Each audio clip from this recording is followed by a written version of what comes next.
Not only is Saquon Barkley a top 10 free agency signing in NFL history, I think he might be the most underpaid, undervalued guy in the NFL. This dude's only making $12.5 million a year and isn't even the second highest paid running back in the league. To put it in perspective, NBA guys that are making more money than Saquon Barkley this year are guys like Kelly Olynyk, Marvin Bagley, Grant Williams, Zach Collins, Kevin Huerter, Malcolm Brogdon. And to put it even further in perspective, when we go back to the NFL, he would only be the 30th highest paid wide receiver in the league with his current contract. To see one of the best running backs, to me, of all time, and definitely the best running back in the league currently, getting scraps, pennies compared to others, is just completely ridiculous to me. Do you need some money?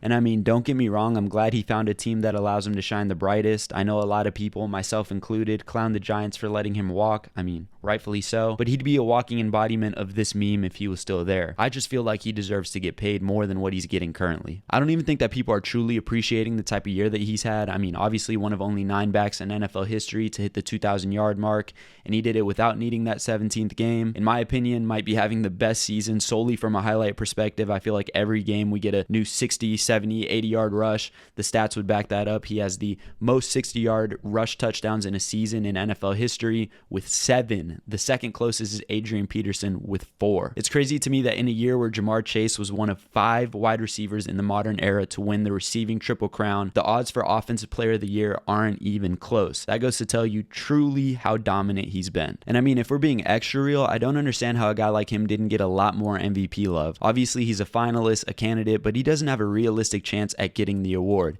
And I just don't understand why. He's the best player on a 14-3 2 seed that won 10 in a row at one point and obviously eventually made the Super Bowl. His regular season record was better than both MVP candidates. He had a historic year for a running back, and he ended up going further than both MVP finalists. You know, I get it. I'm not trying to take away from those guys, but at the same time, what more does a running back have to do to be truly considered the favorite to win the award? The running back position has felt like it's been dying for a while now, so hopefully this season by Saquon and future guys like Ashton Genty and Jahmyr Gibbs can continue to, you know, rejuvenate the position, change the narrative surrounding running backs, because I feel like seasons like these remind us how cool running backs really are. Saquon Barkley.